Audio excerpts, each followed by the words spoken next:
Hello. I'd like to start off today's video with a couple of thank yous. First off, I had a wonderful conversation with a guy called Dustin Luliano in Texas, Austin, Texas, in fact. And we had a great conversation around the subject of breath.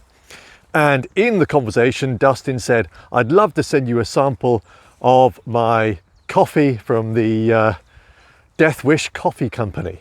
And I said, yes, please do, fully expecting just to get a couple of sachets in the post.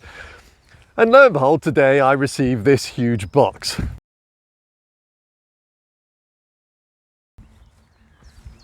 And as you can see, not just a shed load of coffee, but also what can only be described as coffee connoisseur's kit.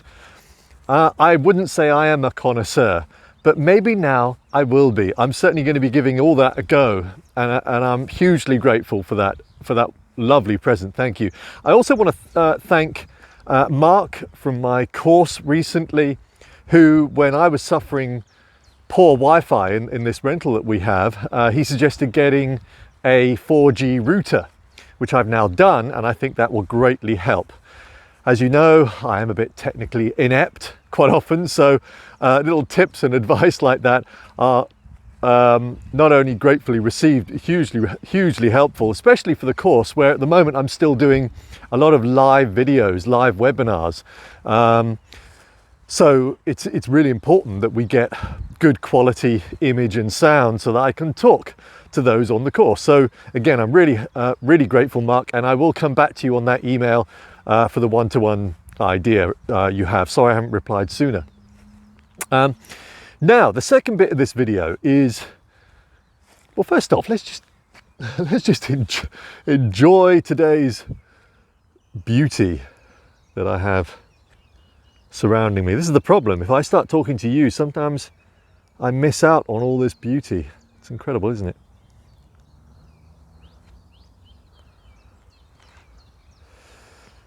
And now you've got my mug ruining the image. So today I want to talk to you about something I read. Whether it's a real quote from Jim Carrey or not, I'm not too sure, but it goes along the lines of, it is not weak to avoid those that are affecting your energy. It is good wisdom. I think something along those lines. But the point he's making is, if in your life you have one or two people that suck the light out of you, suck the energy out of you, it is wise to avoid them. Here in the village, we are very, very lucky. 99% of the people here are positive, friendly folk. And in fact, sometimes it's that friendliness that if I go for a walk and I'm breathing in a 4/4 rhythm, getting meditative in nature, sometimes I just want to be on my own. And I have to kind of check in with myself when every few minutes I bump into somebody that I know, and it's a lovely, positive conversation. So I have to check in with myself to remind myself that this positive interaction with another human being is greatly helpful to my own psychology. But of course, if I'm already deciding that I want to go for a mindful walk, as I say, I have to kind of just switch the switch on in my brain that it is okay to have that conversation rather than just to be in my own mindful walk. I breathe in a 4/4 rhythm. I quite often choose Ujjayi breath when I'm walking and breathing.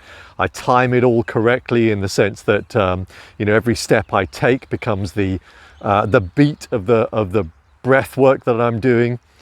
It's just me playing around with it and experimenting with it, as I always do, and I love it. But of equal importance is, of course, the positive interaction that we have with other human beings, especially right now when we're spending so much time in front of tech and only having conversations with people via Zoom. But now let's get back to that subject around people that unfortunately do suck the light out of you, or the energy out of you. Quite often these people are ones that you have previously built a relationship with, or you work with, or are a family member. And therefore the idea of avoiding them is quite a difficult concept. But I would say it is essential. We only have a finite amount of time to enjoy the bodies we have, the years that we have on this planet. And if half of that time is taken up in anguish, anxiety, stress, because of another person sucking that light or life out of you, then it's wasted time. And for me, I quite often say to myself, my time is precious, and I want to make the most of my time in all circumstances. So there is a person, I will tell you now, who, unfortunately, because of their heightened anxiety, they are incapable of acting rationally, you might say. And in fact, quite often they do act rather childishly.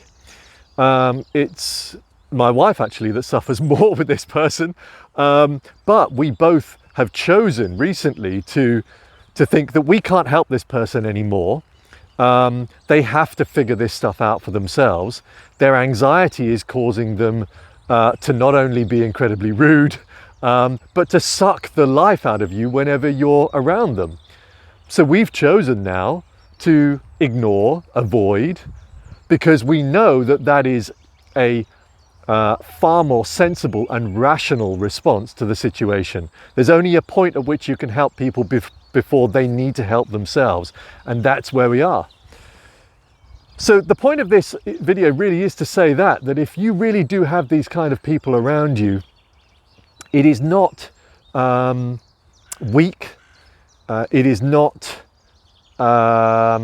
soft to avoid these kind of circumstances, to avoid these people, to avoid interactions with these people.